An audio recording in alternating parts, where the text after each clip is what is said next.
Here at home in South Africa.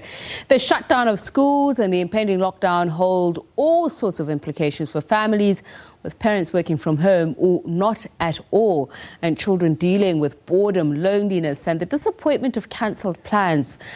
And for some children, it's far more serious than that. There are threats of sexual abuse, with people confined to often crowded spaces and sexual predators roaming about.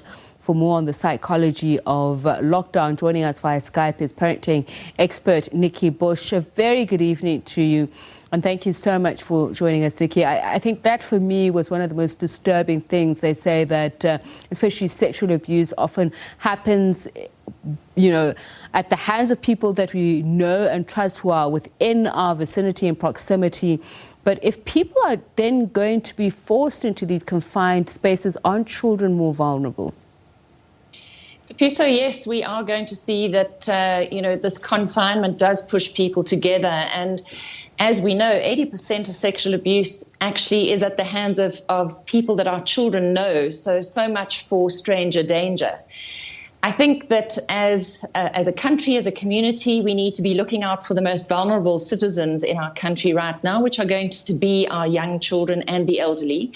And with regard to the question that you've just posed, we need to keep our eyes and our ears open. And I think that this is a time when we are spending a lot more, many more hours with children.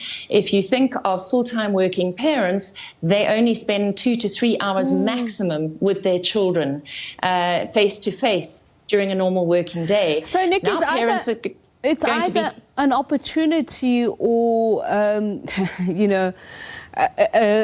disadvantage, in the sense an opportunity for you to perhaps get your children more better, but also an opportunity for predators. But it could also be an opportunity in the converse, that it'll give you an opportunity to see some of the things that you've been missing all along. Absolutely. So we have to say, well, what's the upside of confinement? What's the upside of this pandemic? And part of it is that we get to spend time with our children, observing them, seeing how they operate on a daily basis, because parents are going to have 12 hours of waking time a day with their children. So this is a great time to bond with your children, and you can play games with your children. It doesn't mean you have to have expensive boxed games. You can create fun out of nothing, out of household waste. And play is one of those boredom busters, and it helps parents to connect and bond with their children emotionally. It's another language. It's not the language of speaking. It's a language of doing. So you connect not just head to head, but heart to heart as well. So we need to find ways to create, in a way, fun memories with our children over this time, because it is unusual to have so much time with your children. And I think for me, that's what really concerns me. And I think quite a lot of observers as well who've spoken about this, that cosmetic bonding, that creating that fake bonding in order to be exploitative with young children or with the elderly. We've seen so many horrendous incidents of sexual assault in this country. But another thing that I find concerning is that in that stockpiling of foodstuffs, we've seen that alcohol has been one of the main ingredients. Yes, and you see a lot of memes going around as well, and it sounds quite fun, that have you got enough wine to take you through the next few weeks, when some people can't even afford the food for the next 3 weeks. So I think we need to be considerate of others as well. But yes, there is the potential for people to drown their sorrows in the bottle, and confinement is not a natural human condition. We are social beings, and we actually need other people. So even if we have to talk across the street to each other or talk through windows to each other, we do need to maintain social connection. It's going to be very important moving forward to keep our spirits up, and so that depression doesn't take hold. And children are also naturally born to be social and to move. And we're going to have to keep in mind that even if we're in small confined spaces, that we need to give our children opportunity to move, or time them for 5 minutes to run on the spot. Do something to help them to burn off some of that physical energy. before they get too frustrated and irritated.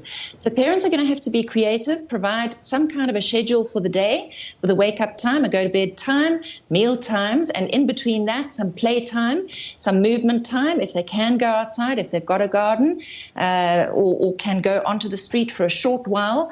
They do need to move in order to create some kind of mental sanity, and have conversations with your children at this time about how their bodies have rights. Have rights. Nikki, we often talk about Christmas, the festive season period being a lonely time for especially those who don't have family, friends, or people who they're close to.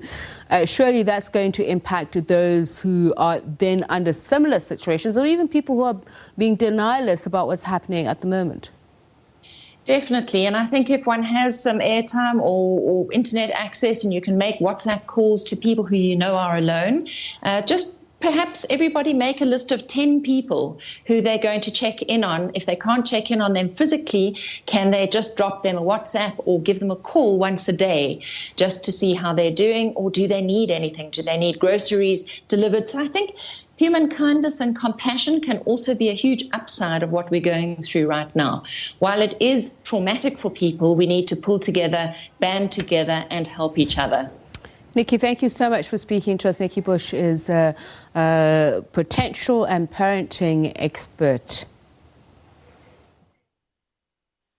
COVID-19 coronavirus. Everyone is talking about it, so let's get to understand it better and let's fight this thing with facts. The virus is pretty infectious and spreads through droplets that can infect you through your eyes, nose, or mouth. A good way to stay safe. If you see someone coughing or sneezing, or you know that person is sick, keep your distance from them. Also, avoid crowds because you never know who has it. Some people show no symptoms but are actually infectious. Coronavirus also moves around without you knowing it. An infected person's saliva can land anywhere on the things you touch every day. You can then infect yourself, your friends or family, and boom, you could all fall sick. The good news is, you can prevent spreading it and becoming infected with these 4 super simple precautions. Wash your hands. Do it often. Do it well. Use soap and really lather it up. This virus is spread through saliva, so cover your mouth with a tissue when you sneeze or cough. Because viruses and bacteria travel, they can also get onto spoons, forks, knives and straws, so keep your utensils for your own use only.